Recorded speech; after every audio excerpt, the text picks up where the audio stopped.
নজর রাখবো নিউ টাউনের দিকে। নিউ টাউনে তৃণমূল নেতার ছেলের দাদাগিরি, মত্ত অবস্থায় উত্তর 24 পরগনা জেলা পরিষদের সদস্য গৌর নস্করের ছেলের দাদাগিরির অভিযোগ।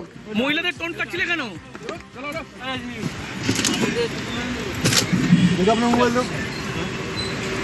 এই মহিলাগুলোকে জিজ্ঞেস করুন কি করছিল।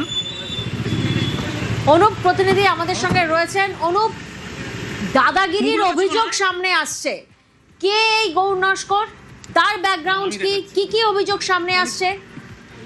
দেখো, নিউ টাউনের তৃণমূল নেতার ছেলে দাদাগিরি গৌর নস্কর, যিনি উত্তর চব্বিশ পরগনা জেলা পরিষদের সদস্য, এবং তার ছেলে মদ্যপ অবস্থায় নিউ টাউনের রাস্তার উপরে দেখা যায় যে তিনি মদ্যপ অবস্থায় রীতিমতো দাদাগিরি করছেন। নিউ টাউনের এই নেতার বিরুদ্ধে একাধিক অভিযোগ রয়েছে। সরকারি জমি জোর করে দখল করে সেখানে দোকান করে ভাড়া দেওয়া থেকে শুরু করে তোলাবাজির এই অভিযোগ রয়েছে, এবং এই অভিযোগ নতুন নয়। এই অভিযোগ তার ছেলের বিরুদ্ধেও ছিল। এই সমস্ত জমি সরকারি জমি দখল করে সেখান থেকে দোকান ভাড়া দিয়ে কিন্তু টাকা তোলার অভিযোগ নতুন ছিল না। আজকে লক্ষ্য করা যায় তিনি এবং অর্থাৎ যিনি তৃণমূল নেতা তার ছেলে এবং তার সাগরে তারা নিউ টাউন এলাকায় এখানে আসে। তারা পরবর্তী ক্ষেত্রে বেশ কয়েকটা দোকানে তারা ঝামেলার সূত্রপাত করে। এরপরেই রাস্তায় যারা সমস্ত দোকানের বাইরে মহিলারা ছিলেন তাদেরকে উদ্দেশ্য করে কটূক্তি এবং খারাপ ব্যবহার গালিগালাজ করতে থাকে।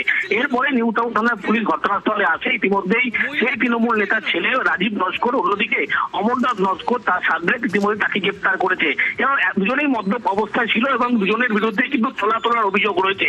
এই যে গোটা ঘটনা, সেই ঘটনার পরিপ্রেক্ষিতে পুলিশের পক্ষ থেকে ইতিমধ্যেই কঠোর ব্যবস্থা নেওয়া হয়েছে, দুজনকে গ্রেপ্তার করা হয়েছে, এবং যে তৃণমূল নেতার ছেলে তার প্রতিক্রিয়া কিন্তু এখনো পাওয়া যায়নি। যদিও এই যে গোটা ঘটনা, সেই ঘটনা কিন্তু এর আগেও তাদের বিরুদ্ধে তোলাবাজির অভিযোগ রয়েছে, এবং আজকে মদ্যপ অবস্থায় এসে মহিলাদেরকে গালিগালাজ শুরু করে একাধিক দোকানে গন্ডগোলের সূত্রপাত করে, যার জেরেই তাকে গ্রেপ্তার করা হয়েছে। মহিলাদের টোন কাটছিলে কেন? মদ খেয়ে মহিলাদের টোন কাটছিলে কেন?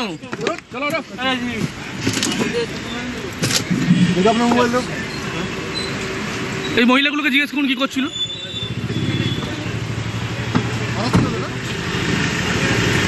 মুখগুলো কাছে কোন আয়